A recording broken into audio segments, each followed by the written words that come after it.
nightmares in my head. I fear that the thoughts build up until I can't hear. سلام و عرض ادب خدمت همه شما سیرولندی های عزیز. امروز با یک کار بسیار اینجوری در خدمتون هستیم، بدون فوت وقت بریم که ببینیم چی براتون آوردم.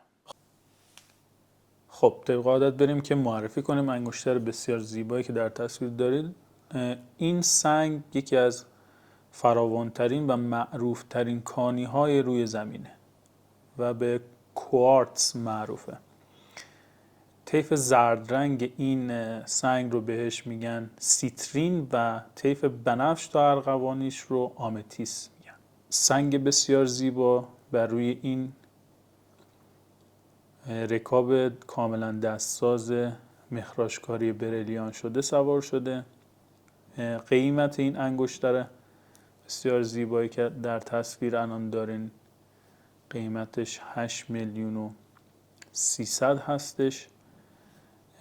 خواص این سنگ بسیار زیبا، اول بریم سراغ سختی این سنگ.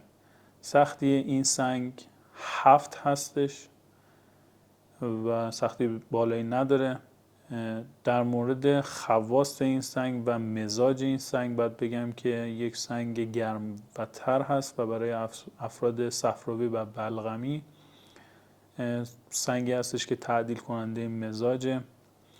انگشتر دوم رو براتون بخوام رونمایی کنم، این هم یک کار بسیار زیباست، با یک کار بسیار زیبا و شکیل هستش با عیار نقره 925 همینجوری که در زیر قیمتش رو دیدید. این کار هم ناقابل خدمتتون عرضه میشه به 8,800,000. از خواص این سنگ بخوام بهتون بگم، برای درمان درد مفاصل، دردهای عضله‌ای و درمان افسردگی، درمان خستگی‌های مزمن، درمان اضطراب، برای اینا خیلی توصیه میشه. در کنار تدابیری که برای مریضیتون حالا میاندیشین، سنگ درمانی هم یک راه بسیار کارآمد هستش. و انگشتر سومی که براتون امروز آوردم هم این کار بسیار زیباست.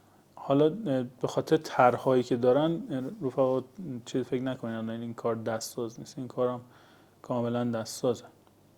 البته این یکی فکر میکنم دستساز نباشه، این کار احتمال خیلی زیاد این کار ماشینی باید باشه، چون هیچ گونه چیزی دور و برش نیست، یعنی نوشته نشده، حکاکی نشده. اکثر کارهایی که دستساز باشن پایینشون نام سازنده نوشته میشه. اگه این نگاه بکنین این کار سازندش معلومه، ولی این کار ماشینیه. حالا شاید که دروغ نباشه دیگه در کارمون، در توضیحاتمون، این کار احتمال خیلی زیاد ماشینیه، ولی این کاری که در تصویر داریمش این کار هم کار دسته.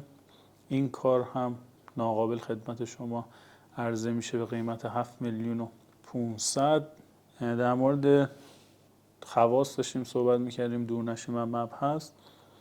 حتی درمان سرطان و درمان اندامهای جنسی و پروستات و تنظیم گردش خون و درمان اختلالات تنفسی هم جزو خواص این سنگ بسیار زیباست.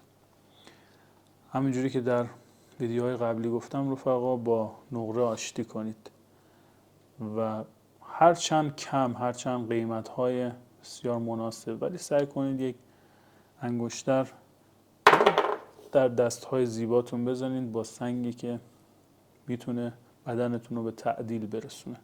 خب این بود این سری توضیحات در مورد سنگ بسیار زیبای کوارتز.